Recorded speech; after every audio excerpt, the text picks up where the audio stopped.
Vamos a ver si funciona.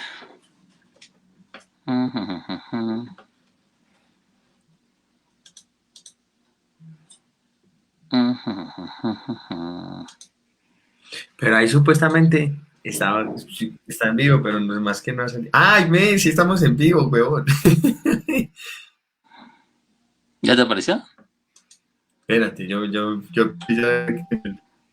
Ah, que sí, me- mira, ya estamos.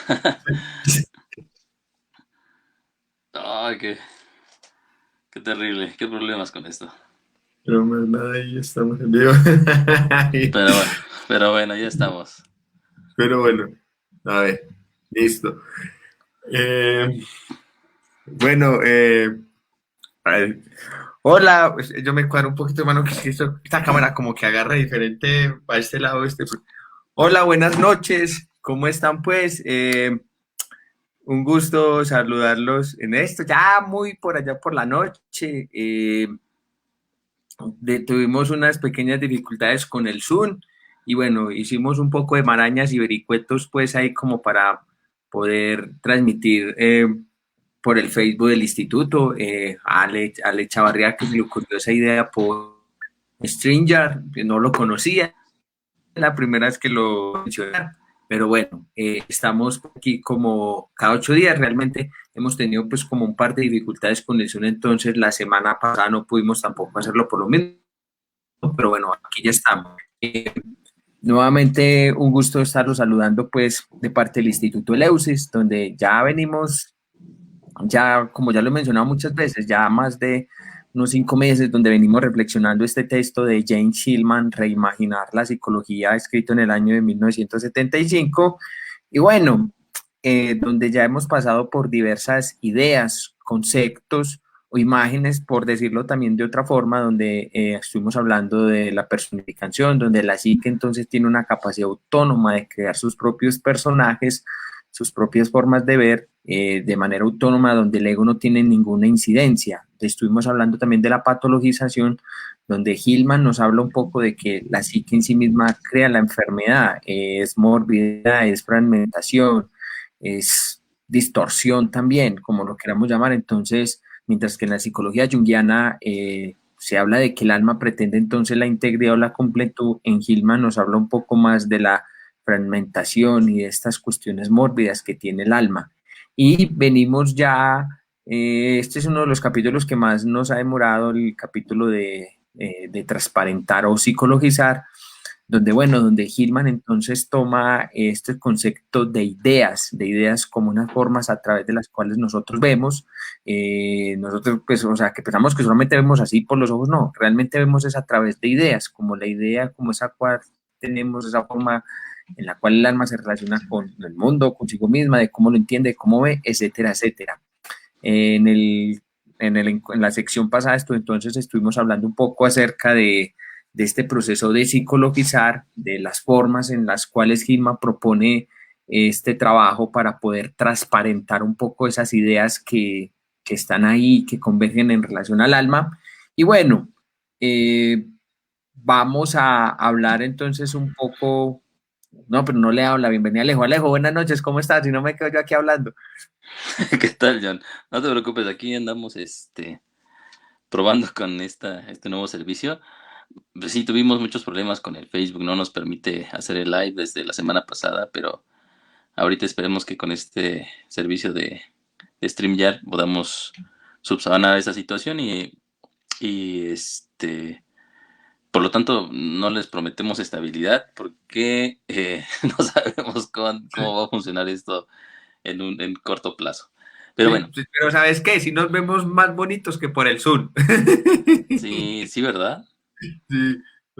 Eh, Sí, como que el Zoom no sé qué tiene, pero bueno, eh, tienes toda la razón, John. Y a mí me parece que esta sesión bien podría ser la recta final de este tercer capítulo, ¿no? Ya para terminar la cuestión del psicologizar y de las ideas como el sustrato y como el núcleo del hacer psicología en la psicología, ¿no?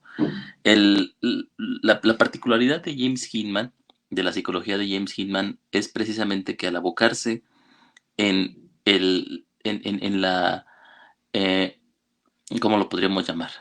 En el matiz ficcional de la propia narrativa de lo psicológico, nos lleva hacia una falta de rigurosidad en cuanto a los castillos teóricos de la propia psicología. Nosotros decíamos, ¿no? Decíamos que en algún momento era muy difícil, eh, desde el punto de vista de James Hillman, tener una teoría vallada, una teoría que nos permita tener conceptos fijos y determinados ya por sí mismos, ¿no? Y sucede por esta misma situación, porque la psicología de James Hillman converge hacia lo metafórico. No pretende que ningún concepto se quede estancado, se quede dormido, eh, Se solidifique. eh, se solidifique, sino que al contrario, es decir, para James Hillman, la psicología es permitir que los conceptos, que las imágenes, que las ideas que están presentándose sigan un rumbo propio, ¿sí? Un rumbo que nosotros no fijamos, un rumbo que no está fijado por ninguna teoría determinada, sino un rumbo que está determinado por el propio movimiento del concepto. Esto es el alma, esto es lo que James Hillman llama el alma, es decir, no es una cosa, no es una situación particular, No no es un es, hecho. una, no es un objeto ni un ente, es el movimiento continuo de la noción transformada en imagen que va mutando continuamente y que nos permite de alguna manera seguirlo o no seguirlo, de acuerdo a si estamos a la altura o no del propio movimiento psíquico. Esto sería lo psicológico en el sentido de James Hillman. Bueno, cuando él habla acerca de la necesidad de que las metáforas, de que las imágenes, de que las ideas sigan su propio movimiento, aboga porque no podamos mantenerlas unidas, no podemos mantenerlas cohesionadas alrededor de una idea literalizada, ¿sí? Las ideas literalizadas para James Hillman son estas ideas que han olvidado que son ideas, estas imágenes que han olvidado que son imágenes, aquellas que han perdido el contacto con lo metafórico. Lo que distingue precisamente el proceso de lo metafórico es esto que James Hillman denomina el misterio. Es decir, una idea siempre tiene que ser misteriosa, ¿no? Este movimiento siempre tiene que llevarnos no al descubrimiento de situaciones determinadas, sino al contrario, hacia nuevos misterios. Es decir, el conocimiento para James Hillman no es otra cosa sino el movimiento hacia la incertidumbre. Y hacia el Lo llama, asombro. hacia la sombra, exactamente. La posición del psicólogo continuamente tiene que ser el asombro ante lo que descubre, ¿no? Por eso es tan difícil esta situación verla desde el paradigma cientifista, Y desde, porque, las, y perdón, desde la psicología junguiana clásica también. sí, es que la psicología académica y de la que bebe mucho la psicología junguiana pretende ya una determinación del proceso psicológico. El objeto psicológico tiene que ser algo que ya conozcamos. Los pasos para poder seguir este mismo proceso tiene que ser también algo ya fijado, que podamos entender, que podamos fijar. Los arquetipos tienen una conceptualización básica, los complejos también, y las partes de la psique están determinadas como si fuera un mapa con su propio, ¿cómo se llama? Desarrollo topológico en el cual nosotros solamente tenemos que aprender, ¿no? Como psicólogos tenemos que aprender esos conceptos y ya, ¿no? Recuerdo que alguna vez en alguna clase de Eskenazi, estaba que una vez en un programa donde se hablaba de psicología junguiana, y se hablaba acerca de los nuevos avances de la psicología, pues de los neojungianos, ¿no? Perdón, de los postjungianos.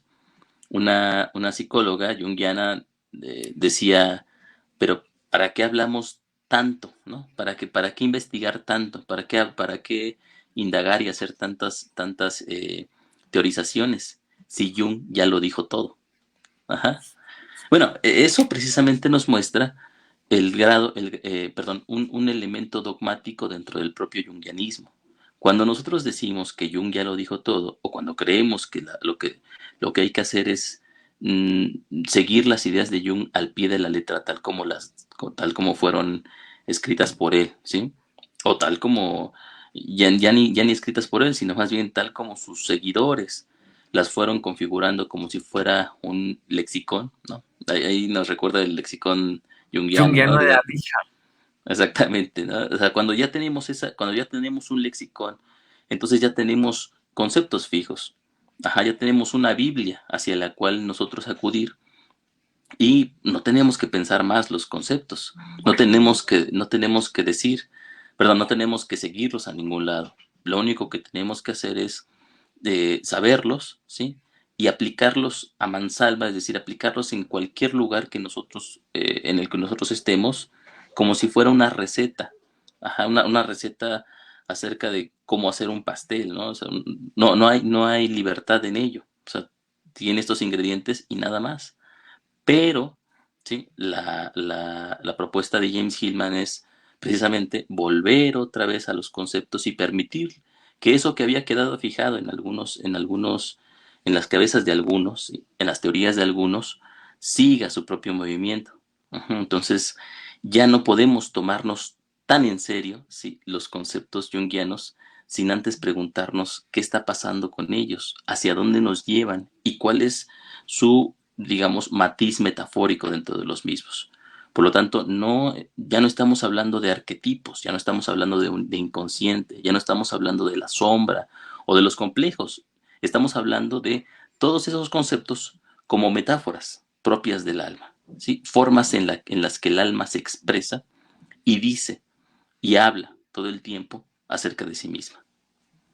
Sí, y algo muy en relación a eso que vos estás diciendo es también en relación a los sueños, que Gilman también nos propone como esta idea de que en los sueños las imágenes tienen un dinamismo, que no buscan una compensación, como lo plantea Jung, o que no busca una relación con el ego.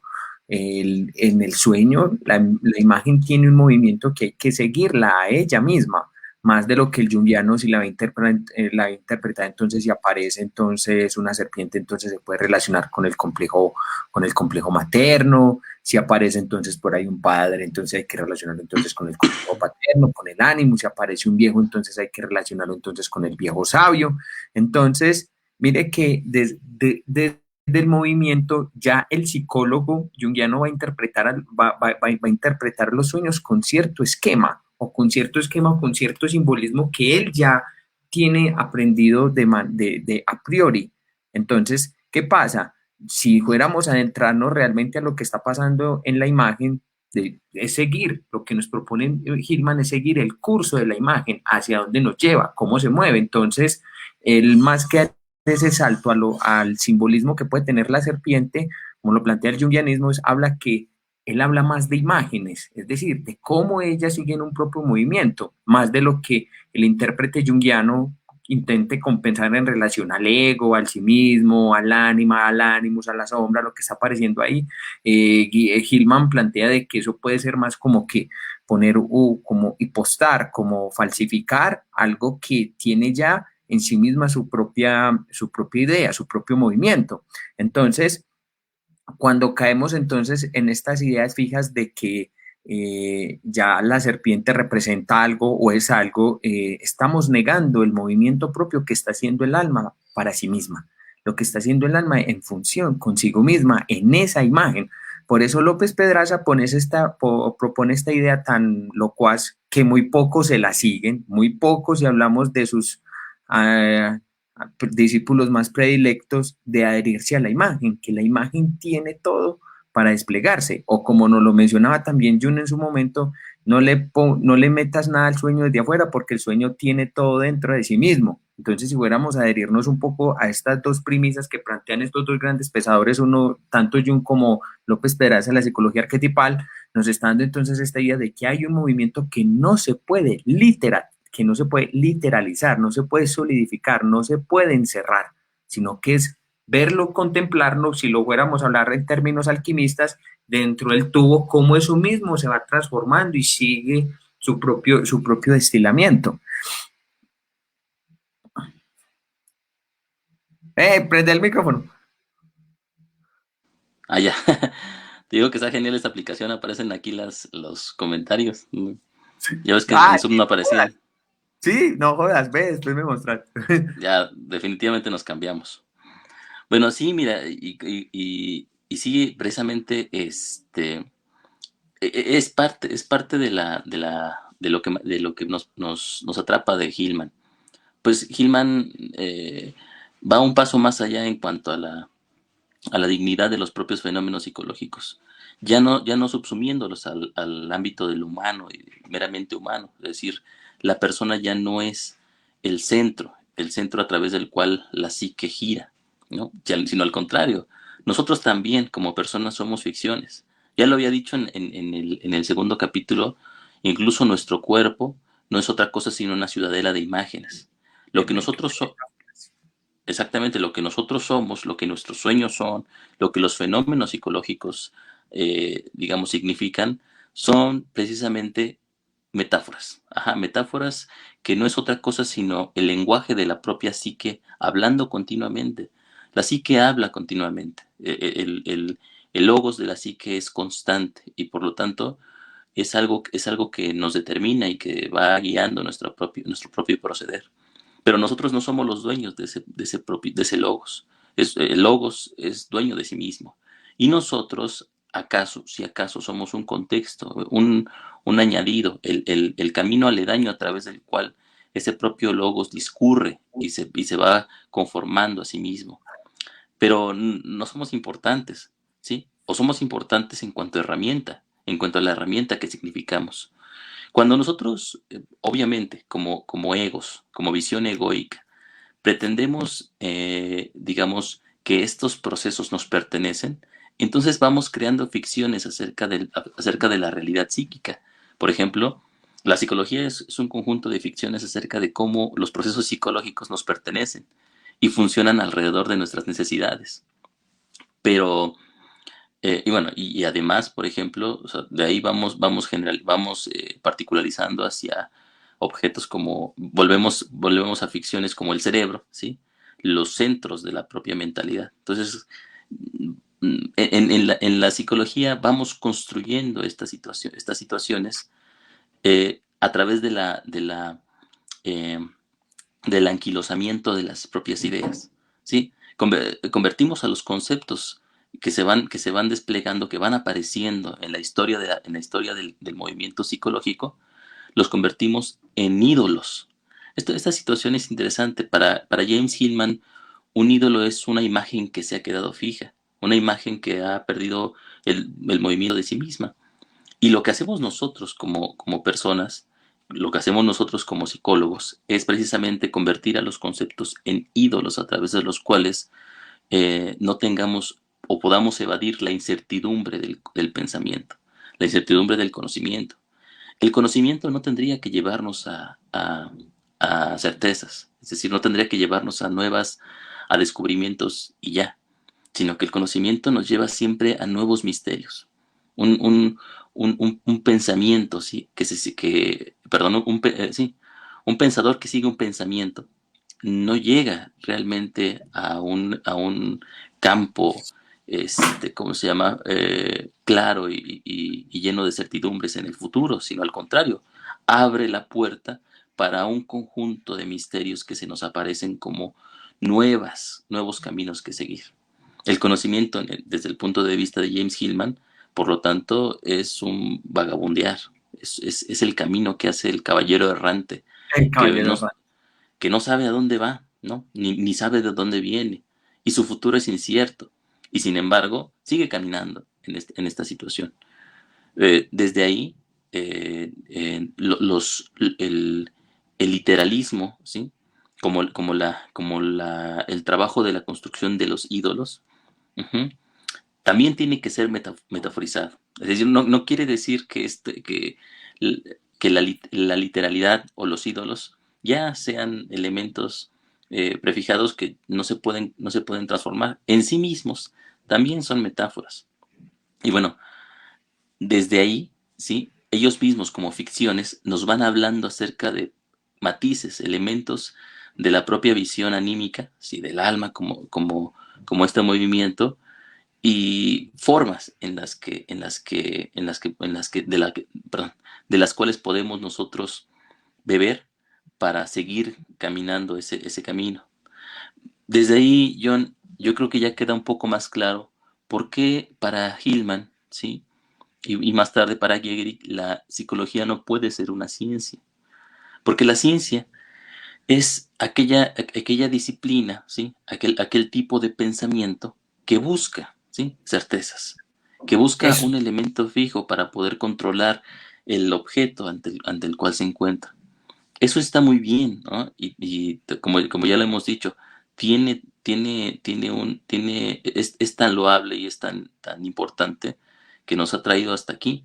Pero sin embargo, en el campo de la psicología, en el campo de lo psicológico, nosotros no podríamos seguir este mismo movimiento científico, puesto que el propio paradigma de la ciencia está fijado en un conjunto de ficciones acerca de cómo es la realidad. Y si la psicología es la atención constante, la construcción de ficciones de la propia alma, ¿sí? Si nosotros como psicología nos adhiriéramos al paradigma científico, lo que estaríamos haciendo es someternos a un ídolo determinado. Pero, pero la psicología va más allá de esta situación. Entonces, la psicología no puede subsumirse al ámbito de lo científico porque reconoce a lo científico como una ficción. Ujú. Como una ficción importante y una ficción valiosa. Cuando decimos ficción no quiere decir que sea algo falso, o sea, no quiere decir que sea No,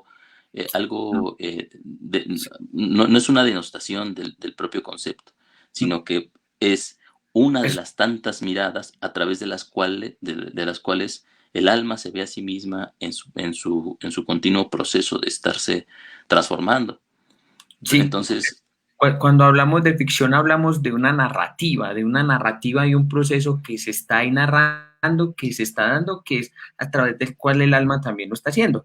Pero como vos mencionaste muy bien, y es algo que a mí me llama mucho la atención, que nos lo menciona un poco Gilman cuando arrancamos este texto, y también lo menciona por allá Enrique Eskenazi en una clase sobre Gigerich, es que la psicología no puede pretender eso, porque su objeto de trabajo no es verse enquilosadas en conceptos, en premisas o en hechos palpables, sino que es mirar como el transcurrir de la dinámica, el transcurrir de esa imagen, el transcurrir de ese fenómeno, el transcurrir de esa idea. Y como vos estabas diciendo, y esa es una de las cosas que le cuesta mucho a la psicología por dos cosas. Uno, la psicología académica busca tanto el reconocimiento científico, de validez, de eficacia, de poder, que hasta cierto punto uno no puede decir que no está mal, pero que si fuéramos a hacernos leal a lo que nos está planteando Gilman, eso no tiene que ver realmente con el trabajo del alma, sino más en connotaciones mucho más de que el sujeto sea más eficaz, rinda más, produzca más, sea más el mismo, etcétera, etcétera, pero que ella en sí misma está buscando un reconocimiento como una esencia de algo que sabe que no puede llegar a ser.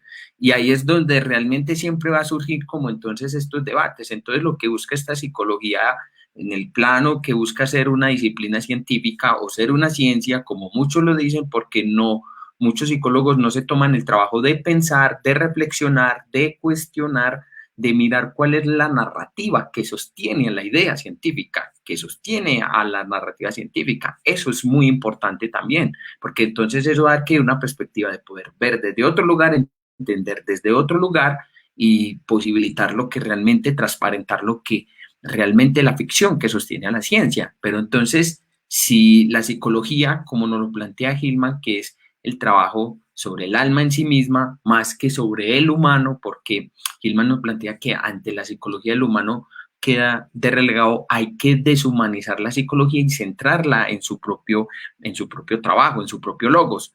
Entonces, ¿qué pasa, por ejemplo, entonces, como nos lo plantea Hillman en este proceso de transparentar la psicología, cuando él muestra que la psicología es su peor enemigo? Es en el sentido de que cuando él nos plantea esto es que en la psicología entonces hay un literalismo, como mencionaste ahorita, hay un enquilosamiento de las ideas. de los conceptos cuando hablamos de historia clínica, de ego, de inconsciente, de depresión, de una cosa a la otra. Entonces son fijas que no están haciéndole justicia al alma o al fenómeno que se está desplegando ahí, sino que ya tenemos una certeza, ya tenemos algo concreto de lo que está pasando ahí, de lo que está ahí, pero no estamos viendo el movimiento que está pasando ahí. ¿Por qué? ¿Qué pasa? Al psicólogo le cuesta mucho sostener la incertidumbre, le cuesta mucho sostener la angustia, le cuesta mucho sostener realmente el poder mirar qué se está desplegando, y entonces necesita agarrarlo, meterlo en un concepto, fijarlo, dejarlo que no se mueva y meterlo hasta incluso como en el hecho de Procusto, como que, bueno, cojo aquí, agarro aquí, pero aquí tiene que encajar. Entonces, en Hillman nos invita a todo lo contrario, a no encajar, sino a mirar el movimiento que se está dando en dicho fenómeno, en esa imagen que se despliega. El micrófono, el micrófono. Perdón, se me olvida. Es que me estoy acostumbrado todavía a ese servicio. Sí, sí, precisamente la psicología en este punto y los psicólogos, mira, obviamente, yo creo que sería muy utópico pensar que en algún momento la psicología va a tomar este rumbo que determina Hillman, ¿no? Esta propuesta de Hillman, que más tarde será sublará, dirá Gehrig, este mismo Wolfgang Gehrig la superará en un punto. Va a ser, es una situación minoritaria porque obviamente el paradigma científico domina, ¿no? Y está bien hasta cierto punto, es la necesidad de la propia alma, como este movimiento cultural también, ¿sí? De poder encontrar de alguna manera medios para llegar a una forma de civilización técnica, ¿sí? Que sea cada vez más, ¿cómo lo podríamos llamar? Más opresora del ego, ¿no? Es todo un tema, ¿no? La construcción de la civilización técnica y la relación con el alma en este sentido. Porque pareciera que va en contra de, ¿sí? O sea, fíjate, en la mayoría de los junguianos, ¿no? Y fíjate, también desde la psicología transpersonal, existe esa falacia de que la civilización técnica se opone a la propia necesidad del alma de poder, ¿cómo se llama?, expresarse y continuarse como proceso, cuando es al contrario, ¿no? Esta continua destrucción del propio ambiente, esta automatización de la vida moderna y esta frialdad de la tecnología son características propias del alma en este momento. Ajá, no van en contra sino que al contrario, son propias de su necesidad, tal como se expresa en esta época, la era de la técnica, diría Heidegger. En este sentido, la psicología funciona, o sea, funciona como ya lo habíamos dicho en otras sesiones, como una narrativa que va sosteniendo este mismo proceso de deshumanización de la propia sociedad y de la propia cultura. Está bien, ¿no? Hasta cierto punto. Quizá no está bien para nuestros intereses, pero digamos que como proceso psicológico, un proceso psicológico no es equivocado. Es decir, un proceso psicológico es el proceso y ya, ¿no? Se da. Sucede como sucede la lluvia, sucede como sucede cualquier otro tipo de clima, ¿no? Es una situación ante la que nosotros nos encontramos y pues tenemos que hacer cosas. Por ejemplo, si llueve tenemos que resguardarnos para no enfermarnos, pero no podemos detener la lluvia, ¿no? Ahí está, el alma es ese proceso en el que estamos constantemente nosotros agarrados y que nos tiene agarrados, aunque nosotros no lo sepamos y no lo queramos. Y mientras más buscamos escaparnos, más estamos subsumidos ante hacia su propio destino. Entonces, eh, lo que sí podemos hacer, sí, y lo que nos permite la psicología de James Hillman es tomar una posición diferente ante la realización del propio fenómeno psicológico. ¿Sí? Tampoco se trata de una situación de, ¿cómo se llama? De, ¿qué será? De vencimiento, o sea, de estar de pasividad ante esta situación, sino al contrario, es una comprensión activa. Ajá. Muchas veces en psicología hablamos del, del, ay, se me fue, Sí. de la actuación, mm, de la actuación maníaca, ¿sí? Es decir, cuando nosotros hacemos algo y no nos damos cuenta de por qué lo hacemos, este movimiento, este actuar se vuelve un actuar maníaco, un actuar que todo el tiempo está haciendo cosas, pero que no sabe qué está haciendo y no sabe hacia dónde va. Ujú. Es decir, podemos, como decía Eskenazi, podemos ir continuamente caminando hacia adelante con todas las ganas del mundo, ¿sí? Con todo el esfuerzo que podamos ponerle a esa situación, pero si vamos hacia un barranco nos caeremos en el barranco. Ujú. Lo que podemos hacer también es, ante este caminar hacia el barranco, detenernos, pararnos y pensar qué es lo que está pasando en esa situación. Regularmente, esta necesidad o esta idea de reencantamiento del mundo, ¿sí? Muy popular entre los pensadores de los años 80 y 90 y aún antes, ¿no? Yo creo que incluso lo podemos rastrear hasta los años 60, 80, 70, perdón. Esta necesidad de reencantar el mundo nos habla, o sea, de volver a mitologizar la vida, de encontrar la conexión con el alma, con los dioses y toda esa situación, no resuelve el problema, porque no se va de la verdad de los tiempos presentes, no se va de lo que está sucediendo en este momento. O sea, lo que está sucediendo en este momento no es consecuencia, perdón, no es culpa de que se haya roto el lazo con lo luminoso, con los dioses, con el pensamiento mítico antiguo, sino es consecuencia de que ha pasado eso.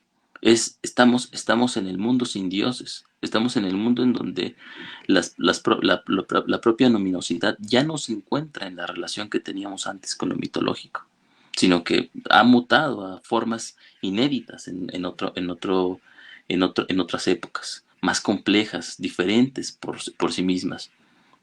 Y al querer que sean como nosotros queremos que sean, entonces estamos frente a una situación paradójica donde mientras más intentamos resolver el problema, más somos cómplices de la misma situación que queremos resolver.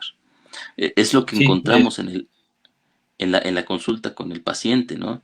El paciente llega y ha querido resolver su problema de muchísimas maneras, de todas las formas posibles, ¿no? Los pacientes no son flojos, ni son gente inútil que llegue ¿cómo se llama? Después de no hacer nada y pretender que el psicólogo resuelva las cosas por él. O sea, los pacientes han luchado, los pacientes se han esforzado muchísimo por resolver los problemas que tienen enfrente. Pero mientras más hacen, mientras más actúan, más se meten dentro del mismo problema, ¿sí? Se embrollan en la misma situación.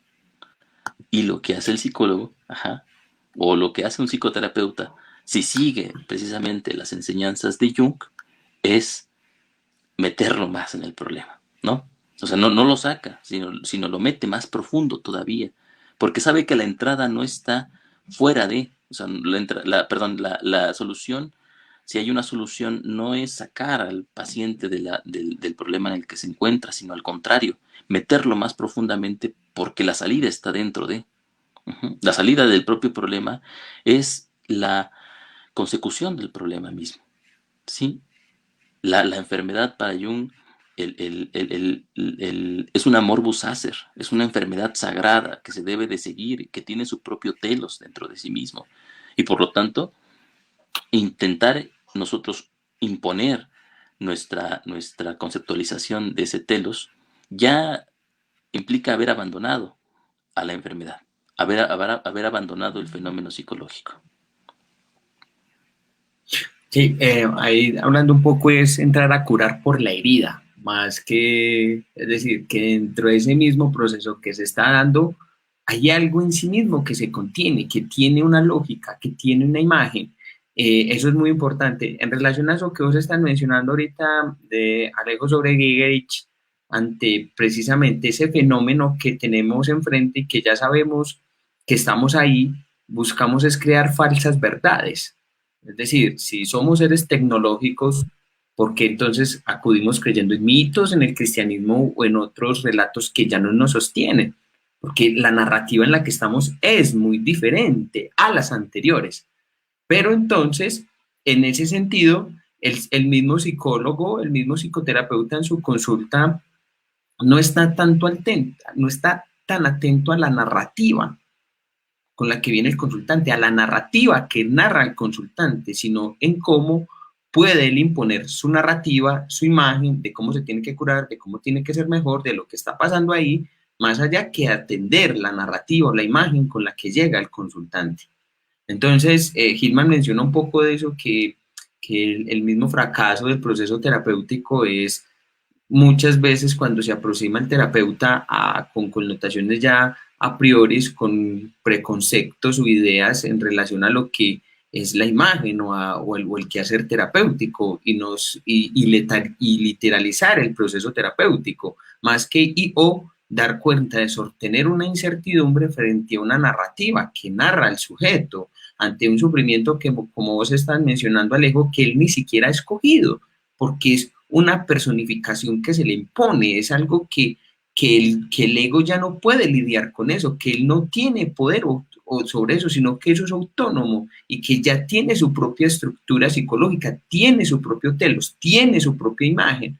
Entonces, si fuéramos a basarnos un poco en la narrativa o en las ideas que nos propone Hillman, es mirar la narrativa que narra el sujeto, mirar el yo psicológico de esa enfermedad, transparentar la idea que sostiene a la depresión, a la angustia, al miedo, etcétera, etcétera. Ese sería realmente un poco el trabajo. Entonces, desliteralizar lo que tanto cree que es la depresión según el consultante, desliteralizar lo que él supuestamente sabe de eso, desliteralizar lo que el terapeuta también sabe de eso y adherirse a la imagen, poner a la imagen y adentrarse, reflexionarla, ir con las herramientas que nos propone Hillman en este proceso de psicologizar. Entonces, adentrarnos, reflexionar, mirar la narrativa y llevar herramientas que son ideas. O sea, es decir, ante una idea hay que llegar con otra idea, pero que eso se va dando en la medida de que la misma imagen sigue su propio despliegue. Pero hay una cosa que que el psicólogo no soporta lejos y es sostener la angustia y la incertidumbre. A mí me da mucha risa porque yo los escucho hablar mucho todo el tiempo, no, hay que sostener la angustia, hay que sostener la incertidumbre, miren estos tiempos de depresión que estamos viviendo y por favor hay que hacer algo. Pero si fuéramos a adherirnos a lo que dice Hillman, bueno, vamos a sostener esto, a ver hacia dónde nos está llevando esta narrativa, qué es lo que está expresando el alma acerca de sí misma en ese fenómeno patológico.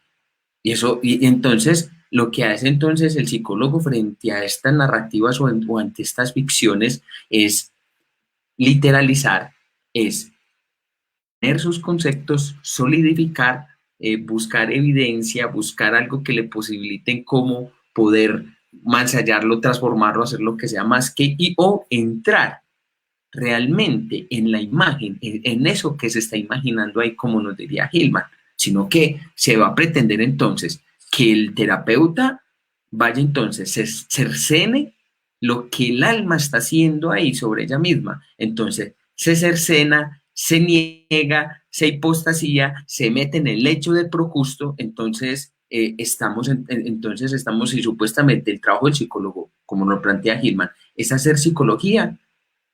Si supuestamente es hacer psicología, entonces ¿por qué cuesta tanto hacer psicología? ¿Por qué ante la incertidumbre o la angustia de una narrativa que no sabemos todavía qué es, que nos toca es poder transparentar y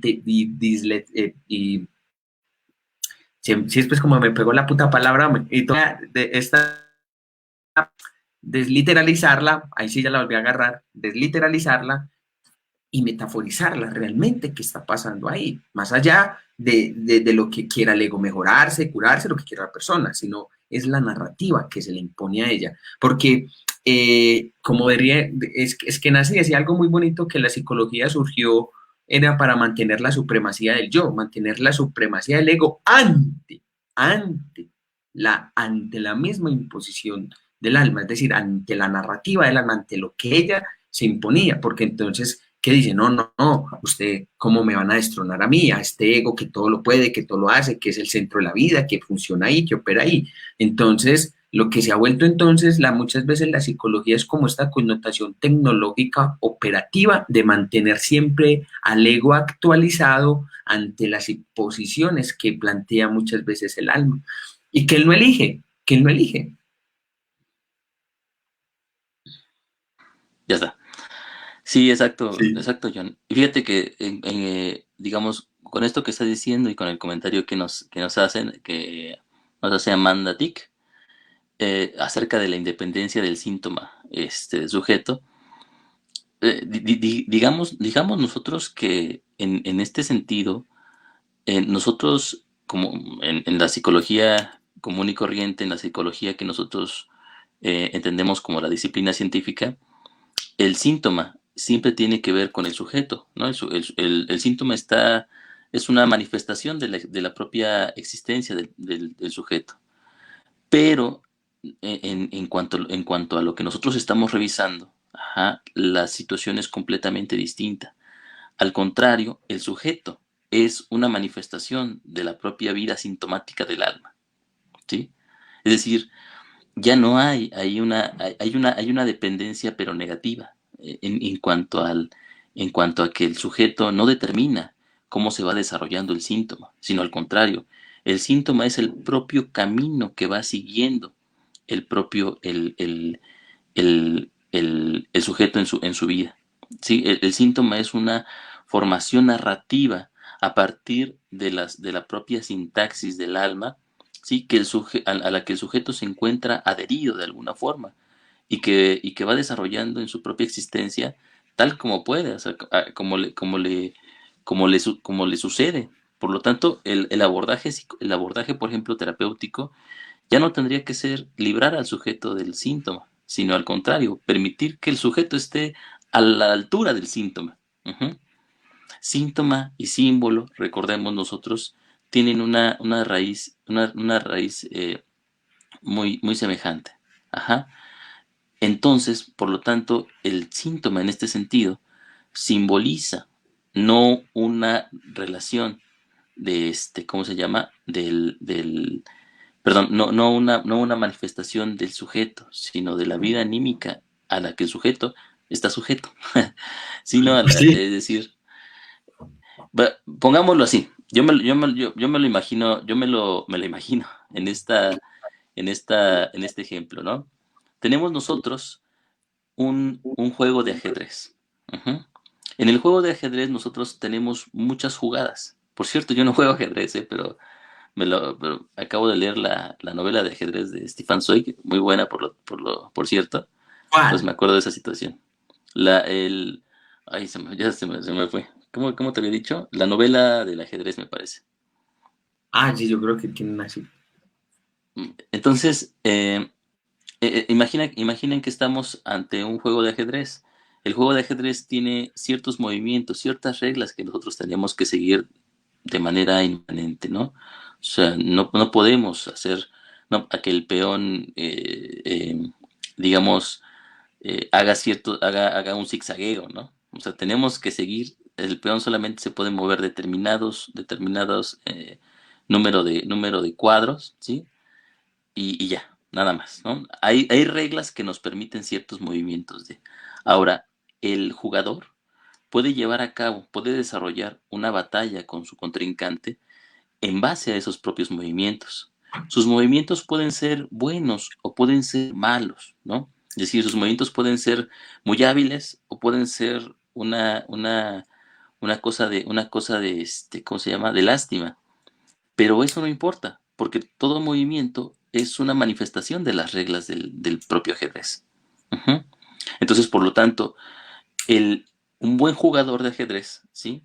No solamente tiene que estar atento a sus propias necesidades, sino también a las necesidades de estas reglas por desarrollarse de una manera adecuada en la relación que se tiene con ambos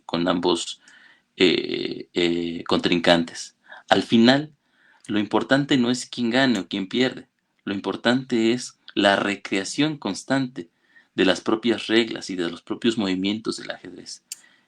Podemos decir nosotros en ese sentido que el ajedrez es un juego autoconclusivo, un juego que se sostiene en el que alguien lo juegue, en el constante jugarlo de, ¿sí? Pero este movimiento del juego solamente se puede llevar a cabo en base a la propia sintaxis que constituye las reglas de. En el, en el, en el sentido de la sintaxis y la semántica, es decir, la narrativa, las imágenes que aparecen, no serían otra cosa sino la manifestación de los movimientos a través de las reglas de. Por lo tanto, sin, si nosotros lo trasladamos a, por ejemplo, un caso, a una terapia familiar, ¿sí? En la terapia familiar nosotros lo que vamos a encontrar es reglas que van construyendo las relaciones entre los sujetos que están ahí. Y cuando nosotros, como psicólogos, investigamos, platicamos, hablamos con los miembros de la familia, nos damos cuenta que siguen pautas, siguen determinadas relaciones entre ellos, siguen una narrativa, que nosotros podemos tratar de entender. Por eso Hillman se aboca hacia el estudio de las mitologías. Para Hillman la mitología no es otra cosa sino una representación del esquema psíquico. Entonces, si nosotros estamos de alguna forma familiarizados con los mitos, con las mitologías, podemos entender de manera más sencilla cómo es que las propias relaciones imaginales se van desplegando en las relaciones humanas, ¿sí?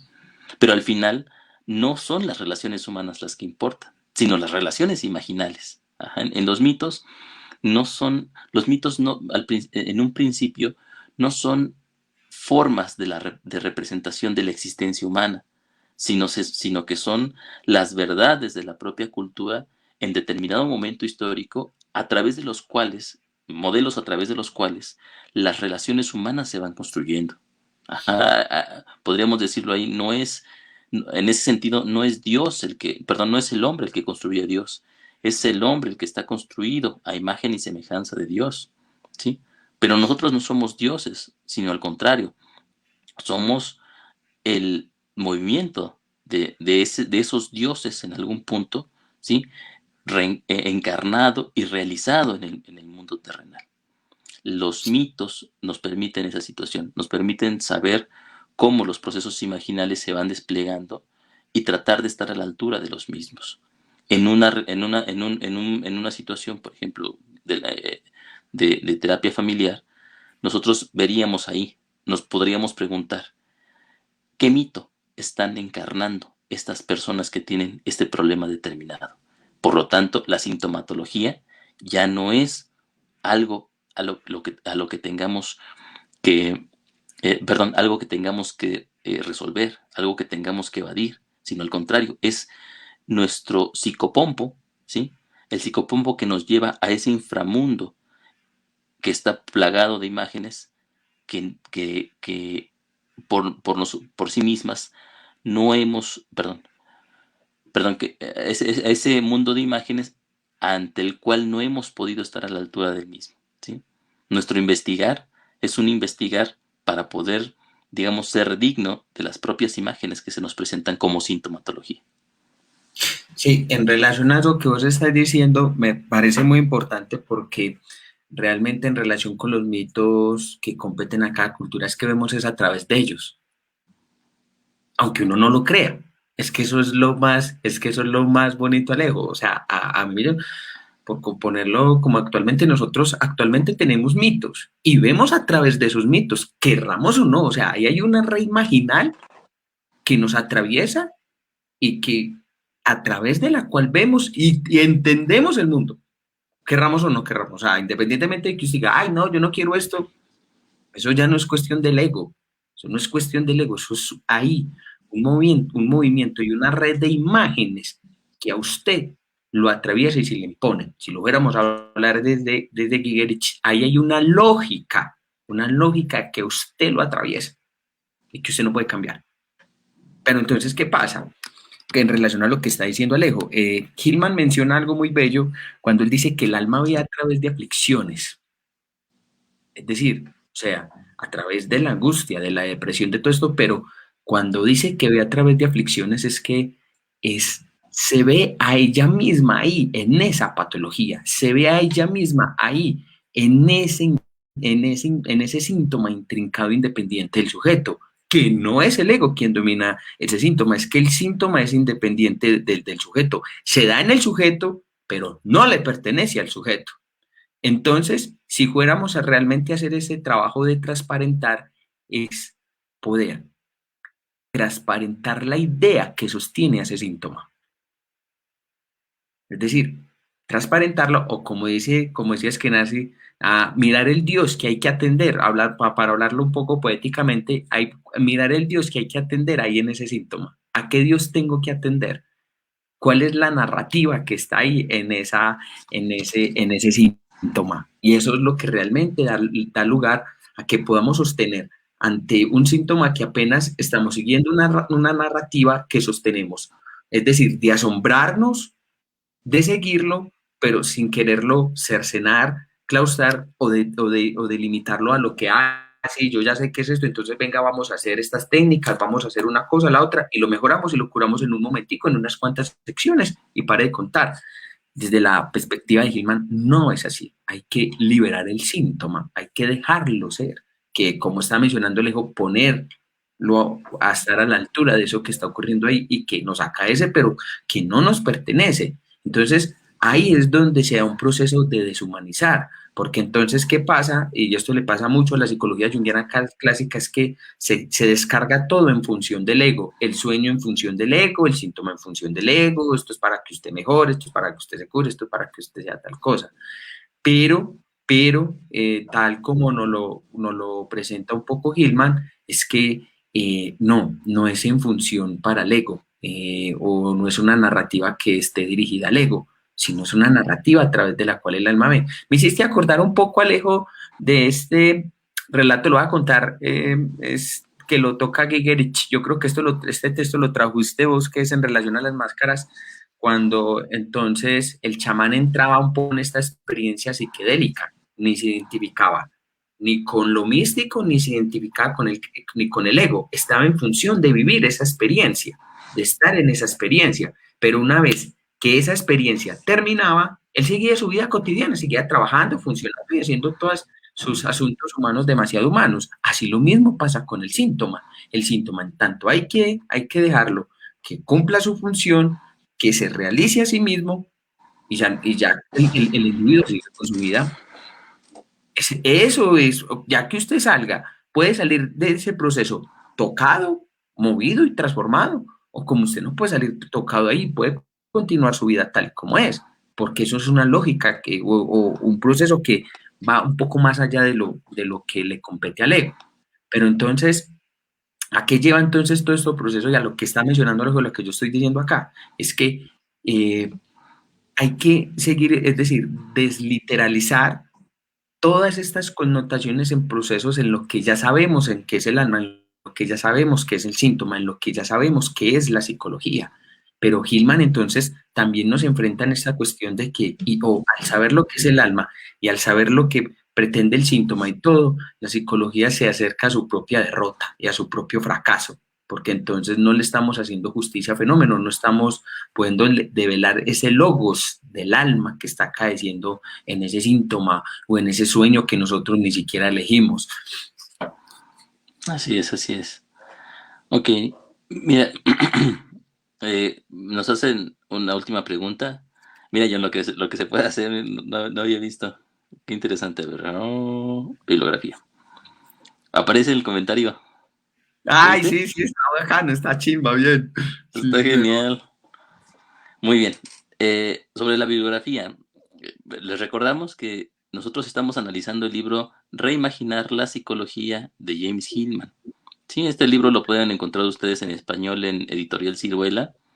Es un libro bastante amplio, pero muy fácil de leer hasta cierto punto, ¿no? Muy fácil de leer, pero Entre comillas. sí, la dificultad implica en que es un libro que abre muchos vértices, es decir, nos hace pensar muchísimas cosas y por lo tanto una lectura única no nos, no es suficiente. O sea, mientras, esto lo platicaba con Ale Vic hace tiempo y llegamos a la misma conclusión, es decir, algo maravilloso del libro de James Hillman es que mientras más lo lees, sí, más preguntas surgen de la lectura. Y por lo tanto se convierte en un libro como el libro de arena de Borges, es decir, un libro infinito que nunca termina, ¿sí? Un libro que nunca podemos terminar porque cada vez que lo releemos nos abre una puerta hacia nuevas interrogantes que precisamente es lo que aquí defiende Hillman. Es decir, Hillman defiende la consecución del misterio, que el fenómeno sea siempre misterioso en sí mismo, que no nos lleve hacia una puerta ya cerrada, sino a puertas continuamente abiertas, en las que no encontremos certeza. Y, bueno, perdón, me salgo de la pregunta, pero ahí está. O sea, James Hillman es el libro que seguimos.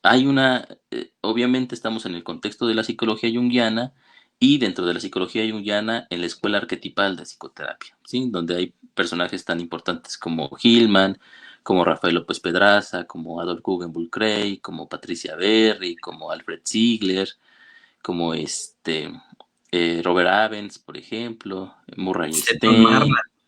Stanton Marland, sí, también, es decir, muchísimos, muchísimos. No acabaría de hablar de ellos aquí mismo, ¿no?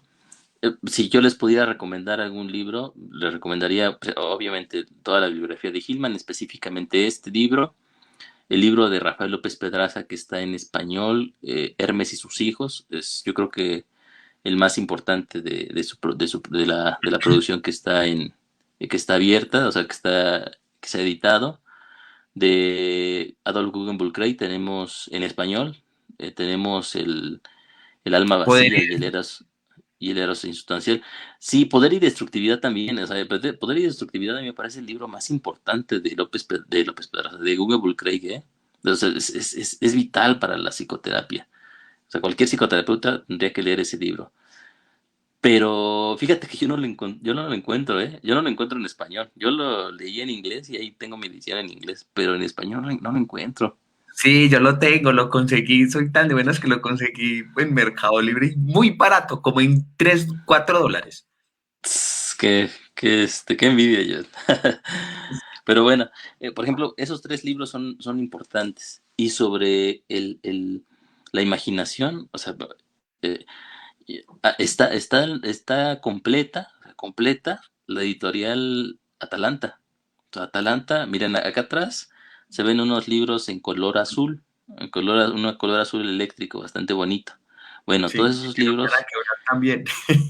sí, no carísimos, son caros, son caros. Aunque realmente lo valen, ¿eh? Lo valen por Sí, el, sí, por sí. el cuidado, por el cuidado con el que son hechos y Sí. por las ediciones que rescata Jacobo Ciruela. O sea, son unas maravillas los libros que rescata. Ese Bueno, tan ahí, mira, por ejemplo, ujú, exactamente. Entonces, eh, bueno, toda digamos, el espíritu que va colmando los libros de Atalanta, todos van en cuanto al rescate de la imaginación. Ujú. especialmente Que la colección Imaginatio Veira. Exactamente, Imaginatio Vera es una colección de libros de ensayos que nos hablan precisamente de esta perspectiva de la que Hillman bebe, pero que también perdón, complejiza aún más, ¿no?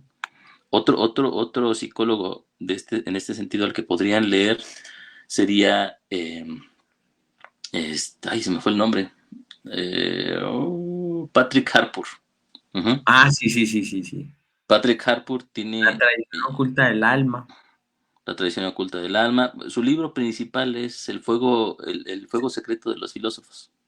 Ujú. Entonces es un libro muy importante, y Patrick Harpur realmente sigue la misma teorización de Hillman, ¿sí? O sea, lo cita en varias ocasiones, pero sigue realmente su propia escuela.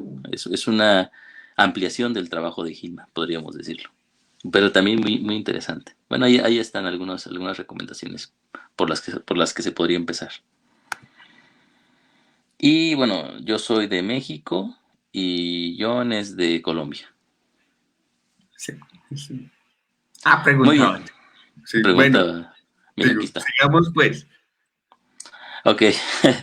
Bueno, entonces, en este sentido, el tomar a los elementos de la propia psicología como ficciones, para Hillman permite que la psicología vuelva a desatar su movimiento, vuelva a mostrarnos realmente cuál es su verdadera vocación, que no es encontrar respuestas, sino al contrario, abrir cada vez más preguntas. La vocación de la psicología es el seguir caminando de manera errabunda, ¿sí? A través de sus ficciones y de sus errores. Los errores aquí son importantísimos, porque los errores permiten la comprensión, los errores abren el paso al entendimiento, y a un entendimiento que nunca termina. Por lo tanto, más que buscar certezas, más que buscar elementos de donde asirnos para poder sentirnos seguros teóricamente, lo que tiene que hacer la psicología, según Hillman, es abrir el paso hacia lo desconocido dentro de sí misma. Y lo desconocido es todo, lo desconocido es el movimiento de una psicología, ya habíamos dicho nosotros, que se va construyendo a sí misma constantemente. Obviamente no puede construirse como una psicología fijada o vallada, una psicología que se enseña en las academias, ¿no? Es decir, imagínate que enseñar en la academia o en la universidad una psicología, cuyos conceptos sean móviles, ¿no? Y que constantemente estén transformándose, es una cosa de locos. ¿A dónde llegaría la IA si nosotros entendiéramos que los conceptos como inconsciente, como arquetipos, no son otra cosa sino metáforas a través de las cuales la psicología se va haciendo? Pero como metáforas son ficciones que tienen que estar en constante movimiento y no quedarse en elementos, eh, Hijos. digamos, fijos, congelados, de Y los cuales nosotros estructurales.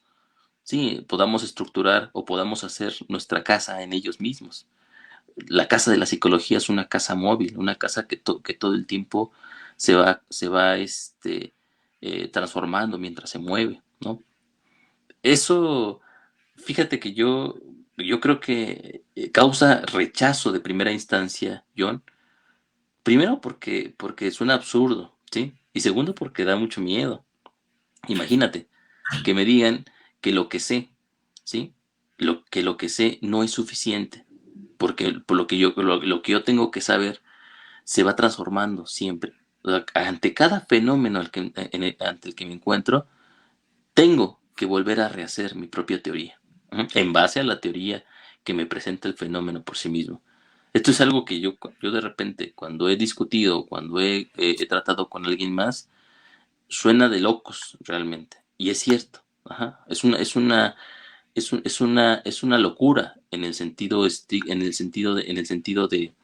la psicología académica y de la ciencia. Es una locura porque no permite el estancamiento de la conceptualización, ¿sí? Pero esta propia locura de la psicología, ujú, habría que pensar hacia dónde nos lleva, ¿sí? Y no hacia dónde como un hacia dónde fijo, sino como la propia necesidad de seguir moviéndose continuamente. Si nosotros, incluso si nosotros pensamos en la ciencia o en la teología, por ejemplo, como posiciones fijas, ajá, que han determinado el conocimiento de la humanidad hasta cierto punto, también tenemos que notar que esos propios conocimientos fijos no son tan fijos, también se van moviendo hacia la incertidumbre constante. Ujú. Los avances de la física, por ejemplo, nos hacen, nos ayudan a entender que no entendemos realmente, ¿sí? Que nuestro entendimiento es limitado y que cada vez que se abre una puerta, perdón, cada vez que se toca una puerta, se abren otras tantas en ese mismo entrar, ¿no? La propia teología determinó el camino de la ciencia. Sin la evolución de la religión católica, por ejemplo, no habría podido surgir la ciencia. ¿A dónde nos lleva la ciencia? ¿Sí? Es decir, la ciencia es una situación final que está ahí ya como una determinación ante la cual, un destino ante el cual no hay más, ¿sí? O podríamos decir, o podríamos pensar que hay un, digamos, movimiento que se continúa en la propia ciencia. Ujú. Imagínate ver la ciencia como una ficción, ver la ciencia como una metáfora, como una forma en la cual el alma habla acerca de sí misma. Ujú. Esta es la propuesta de Hillman en ese sentido. Y por lo tanto, y aquí yo creo que ya podemos ir viendo lo que nos va a deparar el siguiente capítulo. Por lo tanto, no es lo que nosotros hablamos sobre el mundo, sobre la realidad o sobre el alma, sino es el alma a través de las manifestaciones sintomáticas, el alma a través de las manifestaciones culturales, el alma a través de los mitos, siempre y constantemente está refiriéndose a sí misma. Es es la constante locución del alma sobre sí. Sí, eso me parece muy importante porque realmente nos pone como un juego realmente lo que es un saber o lo que pretendemos saber de ella y mirar que realmente ella tiene sus propias narrativas. Y esto me llama mucho la atención en relación cuando de pronto en la psicología junguiana clásica se solidifica el concepto de arquetipo y los junguianos lo limitan en 12. Y de ahí para allá hay una infinidad de imágenes arquetípicas que siempre están remitiendo a esos 12 arquetipos. Lo que hacen es postar o poner en el lecho de Procusto a una imagen que tiene una lógica diferente a la de estos 12 arquetipos que plantean, porque entonces se está reduciendo entonces la psique, se está reduciendo el proceso entonces solamente a estos 12 limitantes, y esto es algo que criticó también Hillman, que es muy importante porque entonces en el proceso de la psicología junguiana clásica hay un proceso literalizador muy fuerte.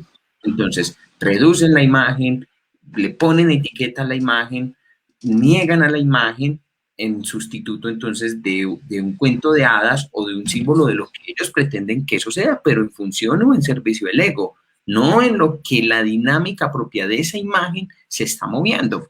Entonces, eso también es muy importante porque si fuéramos a ver un poco también cuando estábamos hablando, lo que vos estabas hablando, Alejo, en relación a la ciencia, es que la ciencia también va siguiendo un propio movimiento, a pesar de que ella se solidifica y se cercena en ciertos conceptos, sabe que no se puede quedar ahí, que tiene que seguir un movimiento también. O sea, que esa narrativa no se encierra ahí solamente también. Entonces, que la ciencia, tanto como una metáfora, como una ficción, que habla acerca del alma también, no es un proceso o se pueda literalizar, sino que también está en un constante movimiento. Y eso es muy importante también. Entonces, es aquí, en una forma u otra, de cómo la psicología junguiana clásica o las demás corrientes psicológicas, que lo que estamos diciendo aquí, está bien que lo hagan, eso ya es cosa de ellos, sino que la propuesta que propone Hillman es que como me pega puta palabra, no se puede literalizar los procesos del alma así de esa forma o esas formas a través de la cual vamos a pretender que ya sabemos, pretendemos saber qué es. Entonces, porque la narrativa del psicólogo es que no, nosotros no literalizamos la psicología o los síntomas ni nada de eso. Semánticamente lo dicen, pero sintácticamente están sostenidos por unas reglas de literalizar, de mejorar, de curar, de ayudar y no de transparentar la idea que sostiene. O sea, si fuéramos a remitirnos al propio concepto de complejo en Jung, si fuéramos a mirar eso, lo que sostiene al complejo es una idea. Detrás de ese complejo hay una idea que sostiene el movimiento de ese complejo, que eso también es muy importante. Entonces, eso también pone también como en relieve que Hillman entonces intenta también es abrir, como vos abrís, interrogantes, propuestas, es decir, de poder acompañar esa narrativa o ese discurrir de las imágenes, más que poderlos enclaustrar, cerrar, devolverlos como a la botella y no liberarlos. Y lo que procura Hillman con su psicología es poder liberar los procesos del alma a sí mismos, es decir, que el alma se vuelva a sí misma, los libera, porque en Jung pasó esto que más que en liberarlos, los cercenó, los sustancializó y los puso en connotaciones muy trascendentes. Entonces hace que realmente se pierda esos movimientos que está haciendo el alma sobre ella misma y que se cuenta en diferentes narrativas. Así es. Ok. Qué bonita está esta herramienta. Mira, ¿ya viste que puedo cambiar los nombres? Sí, Está genial, John. Voy a concluir esto que tú dices, ya para ir cerrando, John, porque sí, allá ya deben ser las 12, sí, ¿verdad? aquí ya son las Colombia. 12. Sí, ¿no? Que ya Y son- ahora sí hay que, como decimos acá, hay que chambear temprano. sí, sí, y a mí me da Entonces, mucha pena levantarme temprano. sí, sí, sí, a todos. Bueno, yo, yo creo que la parte importante con la que podamos ir cerrando todo esto que también tú has dicho es que precisamente si nosotros eh, volvemos a una psicología, digamos, sustentada en la base, en la formación ficcional del alma, actualizándose constantemente a sí misma y hablándose a través de los mitos, de estas narrativas imaginales en donde, perdón, que constituyen la columna vertebral de la psique, podemos empezar a entender, si no es que si no lo hemos entendido desde el primer capítulo, que el alma es entonces, y la psicología como la disciplina del alma, es un proceso que continuamente habla acerca de sí mismo, ¿sí? Esto quiere decir que no habla acerca de las personas, no es la psicología, no está dirigida o no tendría que estar dirigida hacia las personas, porque el alma no se acopla a las necesidades de los sujetos. Al contrario, nosotros nos acoplamos a las necesidades del alma, en cierto punto, lo sepamos o no. Pero el alma está constantemente hablando de sí misma y está compulsivamente repitiéndose, repitiendo sus patrones, repitiendo sus imágenes, repitiendo sus mitemas, ¿sí? Y deleitándose constantemente en la constitución de los mismos. Digamos que si hubiera una necesidad en la propia psique, en el alma, sería la de ir narrando constantemente, narrándose a sí misma, ¿sí? Su propia construcción teórica, su propia fenomenología. Ujú. Por lo tanto, como psicólogos, algo que tendría que guiar nuestro quehacer psicológico es entender que este proceso es autónomo y es independiente. Es una psique autónoma como la que en algún momento enunciaba Jung y que Jung no siempre siguió. Pero nosotros tendríamos que seguirla. Tendríamos que seguir esta idea de que la psique habla de sí misma, perdón, construye imágenes para sí misma y va narrándose constantemente a través de sus patologizaciones, ¿sí? En el quehacer constante de ir errando en el propio camino que le pertenece. Nosotros, ¿sí? Estamos ahí y tenemos como único deber el existir y si se puede, estar a la altura de ese mismo proceso narrativo. Ujú. El próximo capítulo, John, como tú bien sabes, lo va a nombrar James Hillman, deshumanizar la psicología. Ajá, si decíamos que este capítulo que acabamos de analizar, ajá, era el más complejo, el cuarto capítulo a mí me parece el más polémico. Ujú. Sí, eso te iba a decir yo. Porque precisamente quita a la persona, sí, quita al sujeto del centro del hacer psicología y del centro del hacer psicoterapia. ¿Sí? Muchos psicólogos no imaginan cómo puede ser esto, ¿no? O sea, cuando dices ya la persona ya no es el centro de la psicología, parece como si no quedara nada. Pero al contrario, ¿sí? Ya está, Esto no quiere decir descartar al sujeto, ya ¿sí? Quiere está dentro. decir exactamente ver al sujeto como una metáfora, ¿sí? Como una ficción que se desarrolla en el propio movimiento psicológico. Sí.